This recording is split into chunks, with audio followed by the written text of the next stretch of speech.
Napitan namin si kamukha ni Kuya Bunda to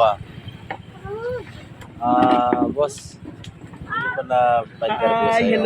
hello. Magandang umaga po sa inyo lahat. Actually, hindi naman ako si Tito Boy Abunda. Nagulat sila, akala nila ako si Tito Boy Abunda. Isa akong tagahanga ni Tito Boy Abunda. Pumunta ako dito kay Paris, kay Diwata. Kung bakit nagpunta yung mga tao rito dahil inaabangan nila yung pagpunta dito ni kay Marvin Agustin.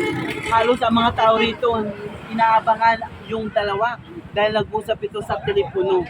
Dahil dito nga kay Diwata, ang haba ng pila pero mabilis ang proseso dahil makakain ka ng maaga kasi ang daming tao dito mamaya hapon pa darating si Marvin Agustin.